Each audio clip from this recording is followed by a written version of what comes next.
This is not a webinar to watch straight through. It's a workshop. You'll pause. If you're with others, you'll talk. If you're alone, you'll reflect. We'll guide you. You should think of this as a design lab for how your congregation might come alive from working with trained spiritual directors. You will hear us say this again because we know it to be so true. Spiritual direction cultivates spiritual maturity, spiritual imagination, and spiritual courage. You are welcome here. Whether you are watching this alone at your desk with a cup of coffee that's gone a little cold, or whether you're gathered with colleagues trying to carve out an hour and a half in the middle of a very full life, you are welcome.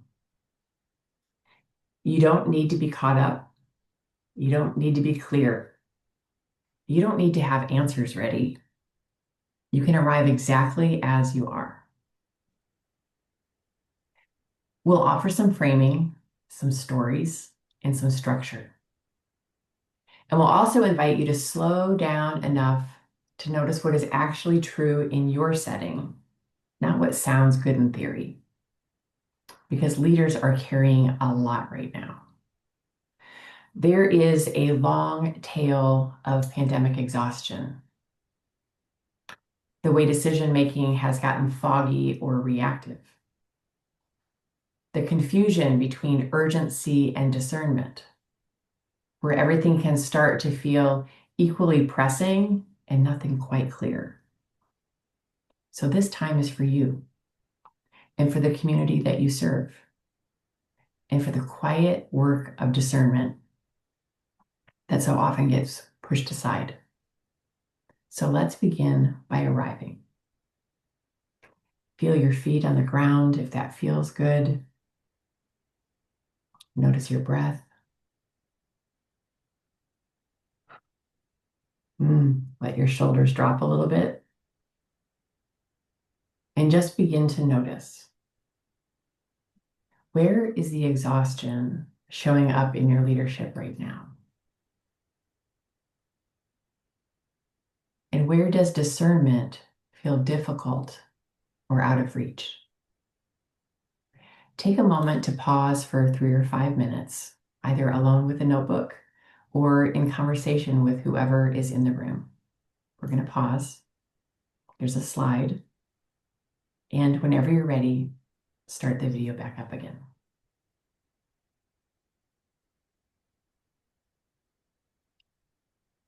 Spiritual direction at its core is a practice of noticing. Noticing where the holy is moving in your life. Noticing what is stirring in your community. Noticing what is quiet or unresolved or asking for your attention. It is not about fixing. And through this practice, which sounds simple and is not always easy, something begins to grow. With time, you may find a deeper spiritual maturity, a wider spiritual imagination, and a steadier spiritual courage. Not certainty exactly, but a kind of clarity, enough to sense what your next faithful movement might be. Often, spiritual direction begins with a small act of centering. It's not a chalice lighting, but close. It helps us arrive to holy space. So if you want to light a chalice, we invite you to do so. One of the tools we use is an ancient practice called Lectio Divina. It is a way of reading that is both close and spacious at the same time. We'll read a poem together. As you listen, notice a word or phrase that seems to reach toward you, as if it were written just for you. If you're with others, you might share that word or phrase aloud. No responding, no fixing, just letting it be heard.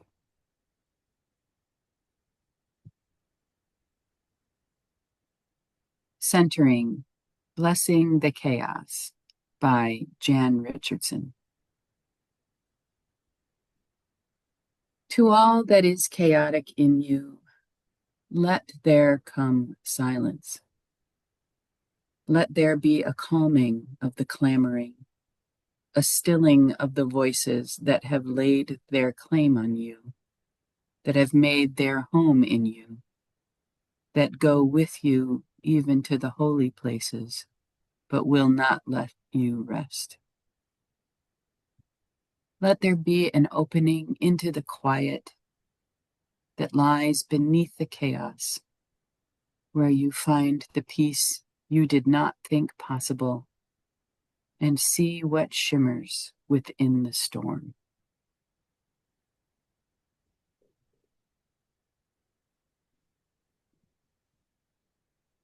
Notice a word or phrase that seems written just for you. If with a group, share without responding or fixing. Let's take a few moments to ground ourselves in what we even mean by spiritual direction. Spiritual direction at its heart is sacred companioning. It's the relationship shaped by deep listening or radical presence.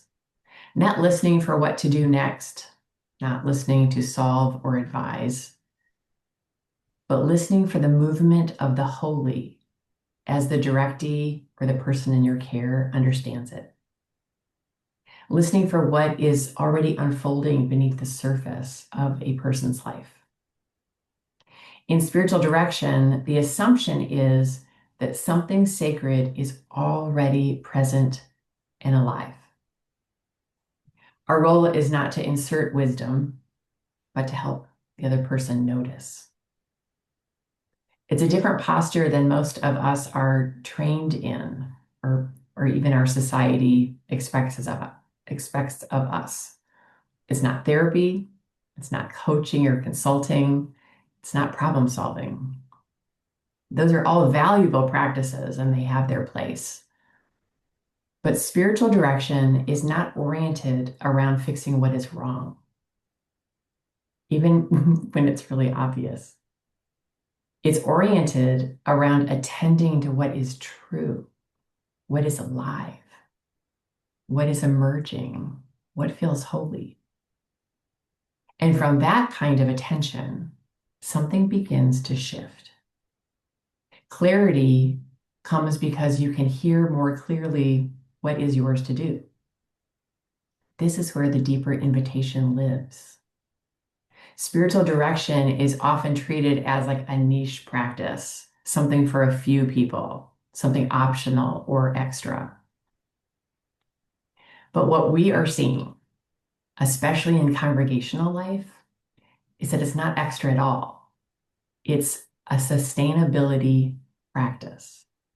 A sustainability practice.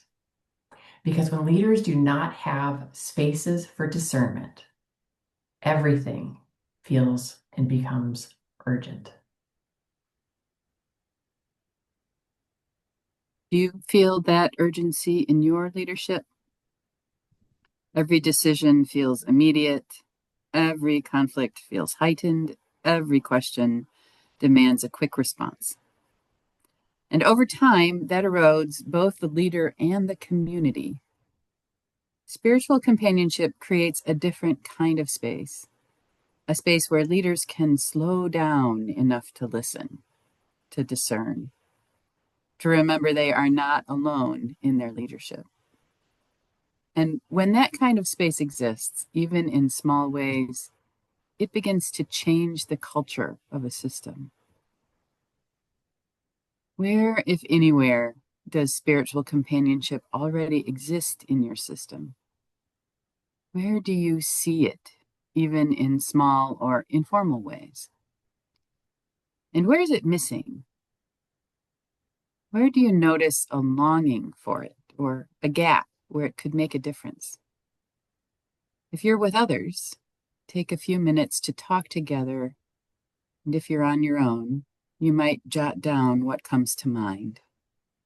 Go ahead and pause here and be with the questions.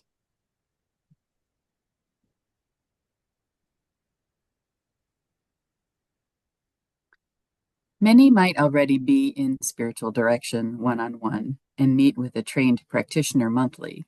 That is currently the most usual way. Some spiritual directors are trained in group spiritual direction. And the Unitarian Universalist Spiritual Directors Network went a step further and created a resource listing of UU spiritual directors interested in working specifically with congregational leaders and congregations as a whole. We want to open your imagination to other ways that can serve your leaders and congregations as a whole. Let me make this a little more concrete.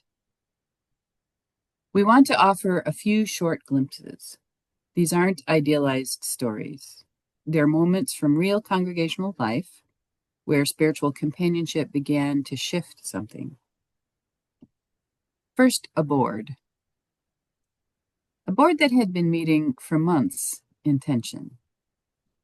Every agenda item carried a little change, conversations looped, people left meetings feeling either frustrated or shut down.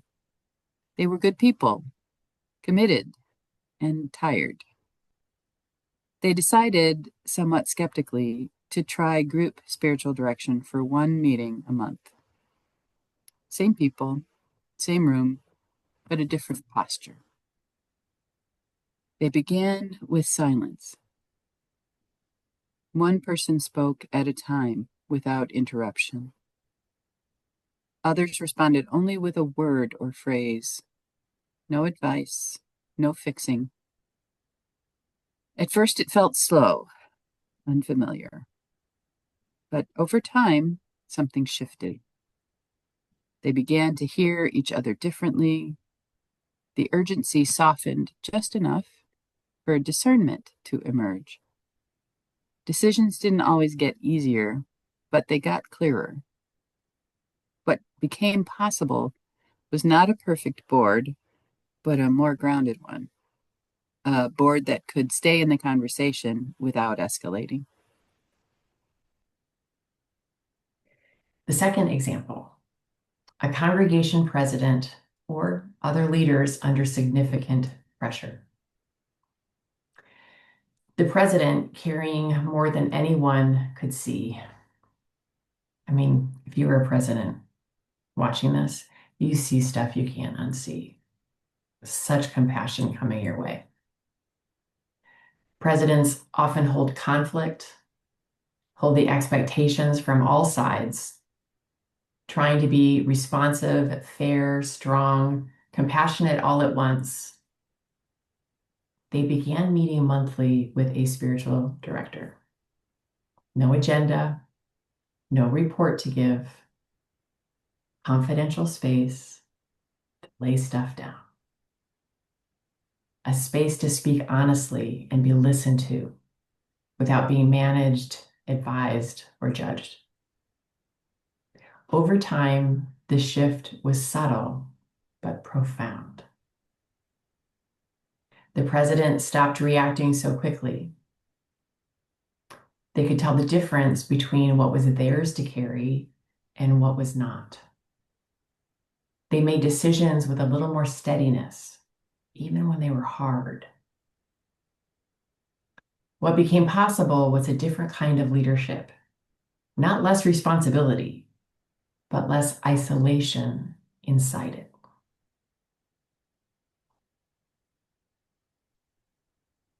Staff in a season of strain.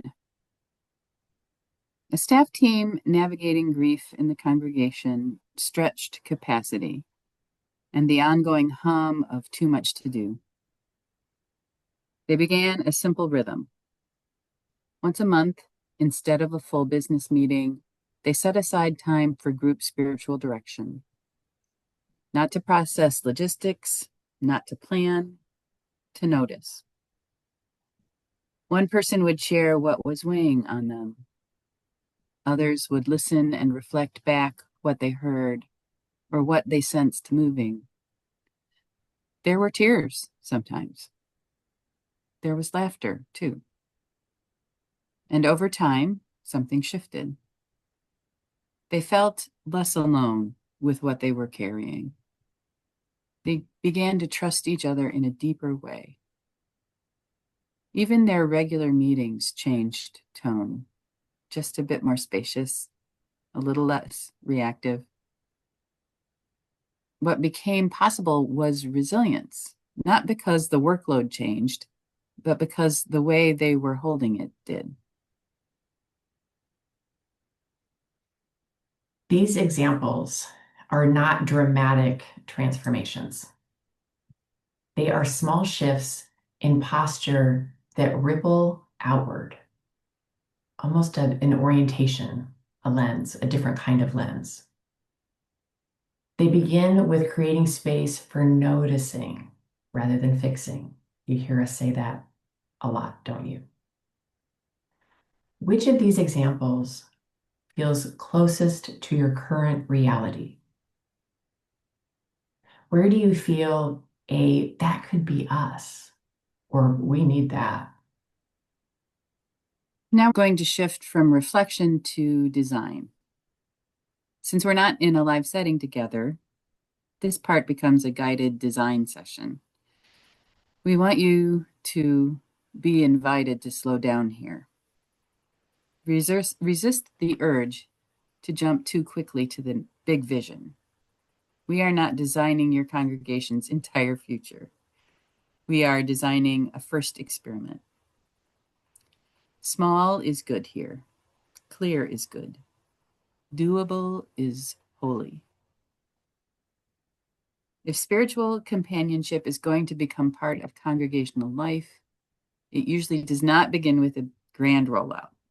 It begins with one thoughtful practice in one real setting with actual people. So let's build that.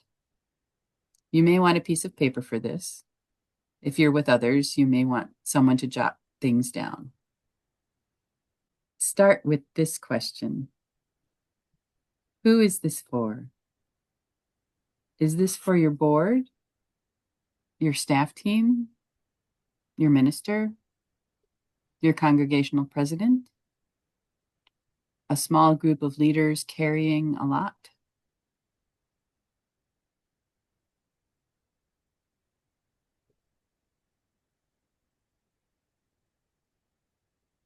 Don't pick the most impressive option. Pick the most alive one, the place where there is actual need, actual openness, or actual possibility. Next question. What format fits? Would this make sense as individual spiritual direction for one leader? Group spiritual direction for a board or staff? A one-time pilot? A short seasonal series? An ongoing monthly practice?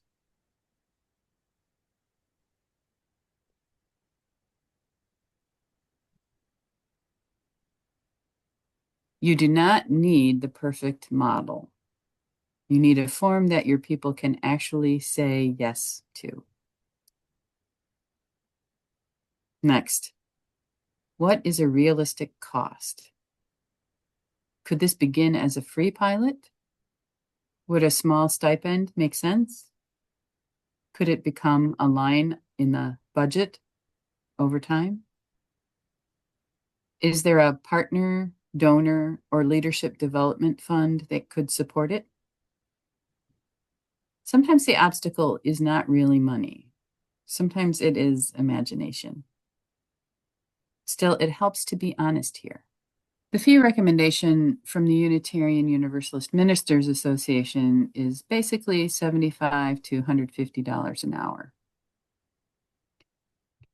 Now ask, what is the timeline? Could you try this within 1 month, over one season? When is the right spot in a congregational year? In one meeting? As part of a retreat? As a 3-session experiment before deciding what comes next? If you had a magic wand, when would you like this to happen? Shorter is often better for a first step. You are not proving the entire case. You are creating something people can actually experience.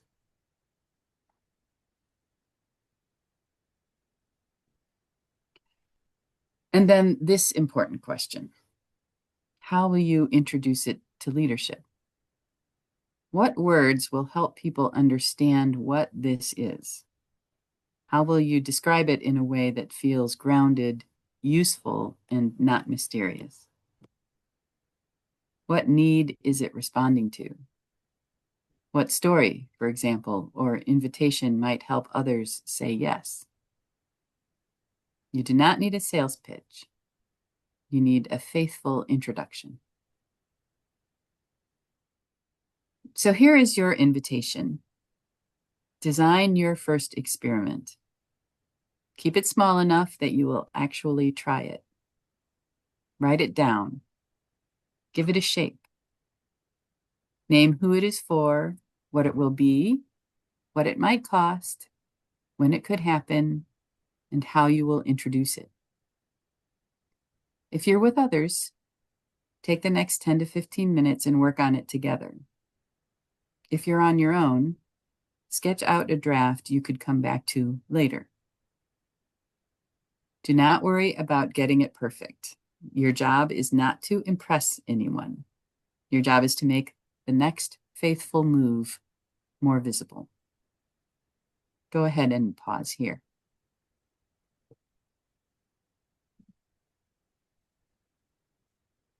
Let's widen the lens a little. Up to this point, we've been thinking mostly about what happens inside the congregation: boards, staff, leaders, people already in the room.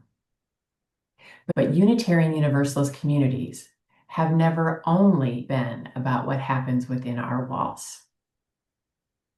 We are in relationship with the whole ecosystem of people who are carrying a great deal right now. Public school teachers and school board members, librarians, social workers, healthcare workers, justice activists, lawyers, neighbors who are showing up every day in systems that are strained, undersourced, and often overwhelming. I'm quite sure that you could name other folks in your ecosystem and in your relationships that I didn't list there. Many of these folks are doing deeply moral and relational work. Much of it is done without spaces for reflection, without spaces for discernment, and certainly without spaces with accompaniment. But that's the lane of our congregations in these times. This is where I want to invite your theological imagination. What if congregations are not only places where members are cared for? What if we were the hubs of spiritual resilience in the wider community? Places where people can come and be listened to reconnect to what matters, to not carry what they are carrying alone, not as a program to manage, but as an extension of who you already are. You don't have to do everything, but you might be able to do something. So take a moment to consider who beyond your walls is already carrying spiritual and emotional weight or moral injury. Where do you see people in your community who are giving a lot, holding a lot, and rarely being held themselves? And then, what partnerships might your congregation support or cultivate? Is there a school, a nonprofit, a justice group, or a network of caregivers? Where might spiritual companionship be offered, shared, or made accessible? If you're with others, take a moment to wonder about this together. And if you're on your own, you might jot down a few names or places that come to mind. So go ahead and pause here. We want to note that in this case, the spiritual director or directors could come from the congregation to serve the community beyond their walls. If this possibility excites you and you're interested in getting people trained to be spiritual directors, there are training programs out there. You've done some noticing, some imagining, some designing. Now we want to bring this down to something simple and actionable. Not the whole vision, not everything at once, just the next step. So take a moment and ask yourself, what is one small step you are willing to take in the next month? What is one thing you could actually try? Take a moment to name it. You might say it aloud if you're with others, or write it down if you're on your own.